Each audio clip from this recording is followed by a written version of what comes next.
everyone. This one is your third revision class, relation and function chapter. So in this class we will discuss about the basic concept of function. The function firstly introduced by Leibniz. The meaning of the word function has since undergone many stages of generalization.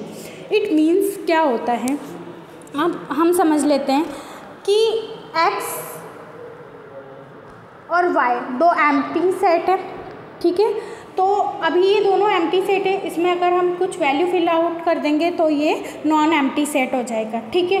एक function f है जिसे हम small f से denote करते हैं, ठीक है। इसकी नेम हमने दे दिया x और इसका नाम दे दिया y, यानी कि set of element, collection of element is called set, ठीक है।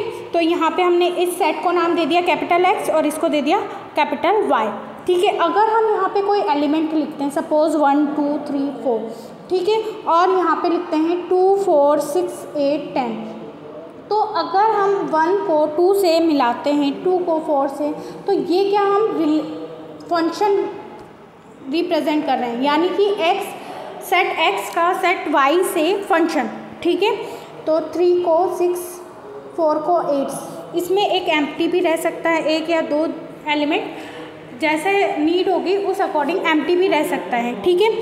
अब हम कैसे फंक्शन को लिख सकते हैं, फंक्शन का सिंपल है स्मॉल f, फंक्शन को डिनोट करते हैं f स्मॉल f से, और यहाँ पे कैपिटल X क्या होगा, सेट के नेम है, फंक्शन ये वाले सेट का नाम क्या है, कैपिटल X, और इससे जो फंक्शन है हमारा वो है कैपिटल Y, ठीक है।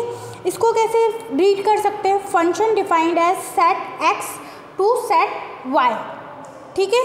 आपको यहाँ तक आ गया समझ में। आप क्या करेंगे, ये जो एलिमेंट है ये यूनिक एलिमेंट है, यानी कि ये जो सारे एलिमेंट है इसे स्मॉल x से डिनोट करते हैं, small x1, small x2, small x3, small x4, ऐसे ही small y1, small y2, small y3, small y4 and small y5। तो पूरे उसको स्मॉल x से डिनोट कर सकते हैं और पूरे उसको एक स्मॉल y से डिनोट कर सकते हैं। तो यूनिक एलिमेंट ऑफ क्या है, ये unique element of small y of capital Y is called the value of function of x at x, ठीक है। इसी तरह से क्या कर सकते हैं, आप y को ऐसे भी लिख सकते हैं, y is equals to function of x, ठीक है। और इसी तरह से unique element of x of y, x capital X को लिख सकते हैं, ठीक है। तो अब क्या हुआ, जो ये एलिमेंट है x of capital x of capital X is called pre-image। pre-image यानी कि क्या हो सकता है, इन्वर्स इमेज ऑफ y, ठीक है। आपको प्रीवियस लेक्चर में बताया था कि इन्वर्स फंक्शन किस टाइप से होते हैं, मतलब इन्वर्स के बारे में डिस्कस किया था। तो यहाँ पे आपको क्या पता चल रहा है कि जो प्री इमेज है उसी को ही इन्वर्स इमेज भी बोलते हैं, ठीक है। यहाँ पे x जो है वो हमारा डोमेन हो जाएगा और y हमारा क्या होगा, को डोमेन हो जाएगा, ठीक है। और जो हम रिलेशन शो कर रहे हैं, यानी कि set of all images of the element of capital X under function f is called the range of the function, ठीक है।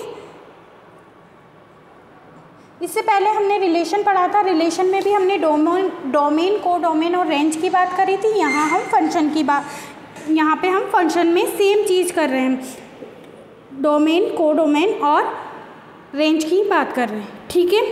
एक एग्जांपल देख लेते हैं आप, जैसे ये सेम एग्जांपल है, ठीक है। इस एग्जांपल में ये फंक्शन है, ये हमारा कैपिटल X है, कैपिटल Y है, x जो एलिमेंट है उसके एलिमेंट कितने दे रखे हैं, 1 2 3 4, यानी कि आप कैसे लिख सकते हो, x के एलिमेंट कितने दे रखे हैं, 1 2 3 4, इसे हमेशा कर्ली ब्रैकेट में लिखते हैं, ठीक है। ऐसे ही y के फंक्शन दे रखे हैं 2 4 6 8 और 10, ठीक है। एक फंक्शन हमको गिवन है, फंक्शन की रिलेशन हम क्या दे रखे हैं, एक्स का फंक्शन है वाई से, ठीक है। इस तरह से हम फंक्शन डिफाइन कर सकते हैं। अब टाइप्स ऑफ फंक्शन आते हैं, तो टाइप्स ऑफ फंक्शन कितने टाइप के होते हैं उसके बारे में हम डिस्कस करेंगे। First one is onto function.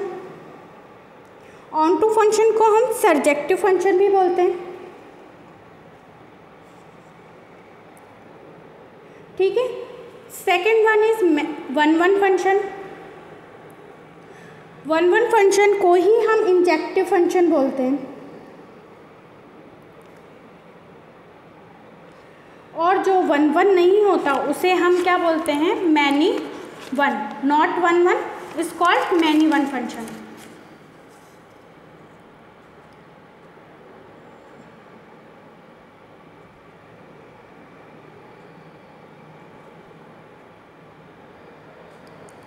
ठीक है। जो फंक्शन वन वन भी होगा और ऑन टू भी होगा, ठीक है। मतलब एक ऐसा फंक्शन जो वन वन भी हो और ऑन टू भी हो, उस फंक्शन को हम क्या बोलते हैं, बाइजेक्टिव फंक्शन। क्या बोलते हैं, बाइजेक्टिव फंक्शन, ठीक है। इसके बारे में देख लेते हैं। वन वन फंक्शन एक एक लाइन में समझ लेते हैं, ठीक है। वन वन फंक्शन क्या होता है, इसकी डेफिनेशन देख लेते हैं पहले। मतलब ऐसा एक फंक्शन जिसमें x लिख ही लेते हैं। अ फंक्शन क्या है, f from x to y is said to be one one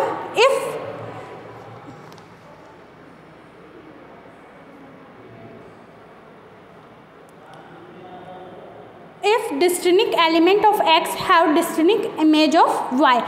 It means x1 does not equals to x2 for all fx1 does not equals to fx2. It implies that, ठीक है, for all x1 and x2 belongs to x, ठीक है। और आप जब equivalent की बात करेंगे तो इक्विवेलेंट में हम क्या रिलेशन लिख सकते हैं, x1 is equals to x2, ठीक है। ये इक्वल होना चाहिए, यानी कि फंक्शन हमारा क्या होना चाहिए, आपस में इक्वलाइज होना चाहिए।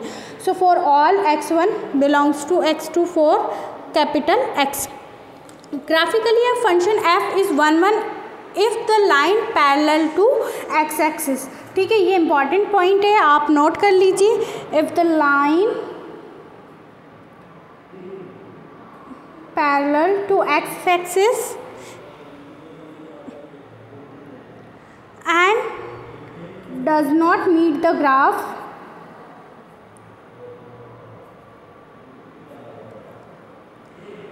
of y is equals to fx is more than 1 point is called one one function, ठीक है। Now in next class we will discuss about a new theorem based on the function. Thank you.